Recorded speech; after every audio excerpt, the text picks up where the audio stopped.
সোনা পরিষ্কার করার নাম করে সোনা নিয়ে চম্পট দুষ্কৃতীরা।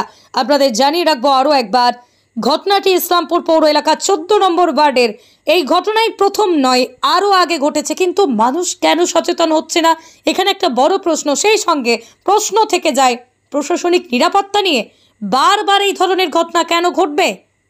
সোনা পরিষ্কার করার নাম করে সোনা নিয়ে চম্পট দুষ্কৃতীরা। বাড়ির মালিক লক্ষ্মী দাস জানান, দুজন যুবক এসে বলে সোনা পরিষ্কার করে দেবে।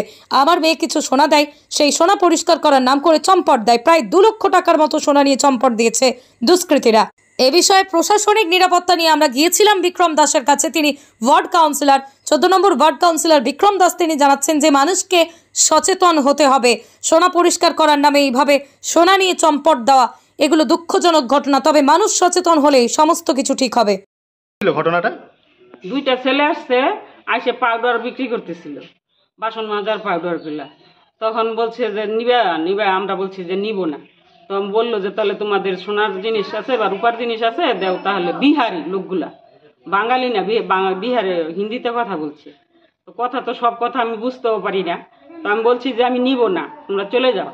তখন বলে যে দেও তাহলে তোমাদের জিনিসগুলো ধুয়ে দিয়ে যাই, নোংরা হয়েছে তাহলে ধুয়ে দিই। ওই কথা বলে নিয়ে প্রেসার কুকারের মধ্যে হলুদ জল গুলায় বলছে যে একটু গরম করে নিয়ে আসো। গরমে বসাই দিয়ে আর এদিক দিয়ে ওরা চলে গেছে ভাইকে।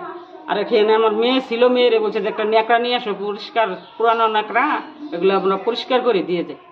আর এই কথা বলছে পরে মেয়ে ঘরে চলে গেছে, আর এদিক দিয়ে ফাঁকা পাইছে, ফাঁকা রাস্তা দিয়ে চলে গেল। মানে কি কি দিয়েছিলেন পরিষ্কার করার জন্য? গলার একটা সোনার চেন, 2 জোড়া কানে, 3 জোড়া। মানে কয় ভরি সোনা হবে তাও? গলারটা প্রায় 2 ভরি মতো, আর কানের 2টা আটানি করে, 2টা 1 ভরি, 2 জোড়া ছিল। 1 জোড়া আটানি আর 1 জোড়া আটানি। তারা কি নিয়ে আসছিল? ওরা ব্যাগের কান্দে করে ব্যাগ নিয়ে আসছিল। বাইক ছিল সাথে? বাইক ছিল সাথে। তো আপনারা সামনে ছিলেন না? সামনে ছিল বলতে কি, মেয়েটা, বড় মেয়েটা এখানে বসেছিল। ওরা বলছে যে কাপড়ের একটা ন্যাকড়া নিয়ে আসো ঘর থেকে। আর ছোট মেয়েটার এই প্রেসার কুকারটার মধ্যে বলছে যে তুমি এটা গরম করো। আর এই জায়গাটা ছিল খালি, আর আমি তো খাইতে বসছি ঘরের ভিতরে। আর এই ফাঁকা রাস্তা দিয়ে প্রেসার কুকারটা ঘরে বসাই দিয়ে আর ওরা ন্যাকড়ার জন্য পাঠাই দিয়া এই সুযোগে আর বাড়িয়ে চলে গেল। কখন হয়েছে এটা? কটার দিকে মনে করো 11টা 10-15 মিনিটের মধ্যে হবে। কতক্ষণ ছিলেন এরা? এরা 10-15 মিনিটের মতো ছিল। ওদেরকে যেতে দেখেছিলেন আপনারা? আমি যাইতে দেখি নাই, কিন্তু গেছে দিক দিয়ে দেখলাম। মানে বাইকে উঠছে, একটা ছেলে বাইকের মধ্যে দাঁড়ায় ছিল, আর 2টা ছেলে এখান থেকে চলে গেছে, গাড়ির মধ্যে উঠে সঙ্গে সঙ্গে চলে গেছে। তো এই ধরনের ঘটনা তো বিভিন্ন সময় আপনারা দেখছেন টিভিতে, নিউজে দেখছিলাম, কিন্তু না বুঝতে পারি নাই যে জিনিসটা যে এইরকম করে নিয়ে চলে যাবে চোখের সামনে থেকে। আমরা তো ভাবছি যে প্রেসার কুকারের মধ্যে জিনিসটা দিচ্ছে গরম করার জন্য, আর এইখান থেকে যে কখনো পকেটে ঢুকাইছে বা হাতে নিচ্ছে ওইটা তো আমি দেখি নাই। আমরা তো ভাবছি প্রেসার কুকারের মধ্যে জিনিসটা আছে। বারে যখন চলে গেল তখন ভাবলাম যে আরে জিনিসটা তাহলে কোথায়। তখন প্রেসার কুকারটা ধরে দেখি এর মধ্যে আর নাই। তখন ছেলে চুর চুর করে দৌড়াইলাম। দৌড়াইলে কি হবে, ওরা তো বাইকের মধ্যে ছিল, ওরা চলে গেল, ওদের আর আমরা ধরতে পারিনি। থানায় জানিয়েছেন বিষয়টা? থানায় এখন আমার মেয়ে গেল জানানোর জন্য। এটা কোন এলাকা? এটা বড়ট মিলনপল্লী, 14 নম্বর ওয়ার্ড। কি নাম আপনার? আমার নাম লক্ষ্মী দাস। কি বলবেন এই সময় এসে এই ধরনের ঘটনা? এটা একদম প্রথম তো একটা দুঃখজনক ঘটনা। তারপরে তো আমি বলবো যে যাদের ঘটনা ইনসিডেন্টটা ঘটেছে ওরা নিজে হাতে দুষ্কৃতীদের হাতে তুলে দিয়েছে সোনাগুলোকে। কারণ এত সচেতন করার পরে টিভি মারফত আর এই ঘটনাগুলো আমরা আগে শুনেছি যে সোনা পরিষ্কার করতে আসবে, গলা থেকে নিবে, ওরা কোনো কেমিক্যাল দেবে, হলুদ দেবে, গরম করতে জল নিয়ে আসবে। সেই ঘটনাগুলো সবাই জানে, গোটা ইসলামপুর কেন ভারতবর্ষে সবাই জানে।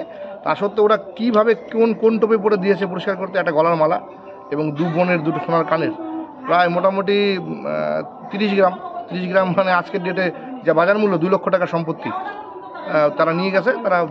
ওদের যে বক্তব্য, 2জন পরিষ্কার করছিল ওখানে আর 1জন বাইক নিয়ে দাঁড়িয়েছিল। ওরা সোজা গেছে বলেছে। মিলনপল্লী আমাদের অনেকগুলো ক্যামেরা লাগানো আছে, থানায় অভিযোগ করা হয়েছে। অভিযোগের ভিত্তিতে আমরা ওই ক্যামেরাগুলো দেখে সবাইকে আইডেন্টিফাই করার চেষ্টা করব। তবে এটাও একটা বলবো যে ইসলামপুর শহরে এইভাবে দুষ্কৃতীরা যেভাবে বেড়ে উঠছে, এইটাকে খুব তাড়াতাড়ি যদি পুলিশ যদি বন্ধ না করে তাহলে কিন্তু সাধারণ মানুষের কিন্তু জীবন কিন্তু বিপন্নর পথে যাচ্ছে। এটা খুব তাড়াতাড়ি পুলিশকে সতর্ক হতে হবে এবং সাধারণ মানুষকে এই জিনিসগুলো, ইনসিডেন্টগুলো, সোনা পরিষ্কার করা, বারবার করে এই ঘটনাগুলো ঘটছে, মানুষকে আরও সচেতন হতে হবে। কারণ কি, চোর বা দুষ্কৃতী এসে তো ঘরে ঢুকতে পারছে না। তারা দিনের বেলা, সকালবেলা, দিনের আলোতে এসে বলছে গলার মালাটা খুলে দিন, পরিষ্কার করে দেবো। আমি নিজে হাতে তুলে দিচ্ছি, নিজে হাতে, তখন মাথায় হাই উতাস করছি। এই জায়গাটা সচেতন হতে হবে। সোনার মালা পরিষ্কার করুন, দোকানে পরিষ্কার করুন, অন্য সিকিউর জায়গায় পরিষ্কার করুন। এই জায়গাগুলো যেন না হয় আপনাদের মাধ্যমে সচেতন করি যে কেউ যদি আসে সোনার মালা হোক, বাড়ির কোনো জিনিসপত্র হোক, তাদের কাছে একটু তুলে দেবেন না।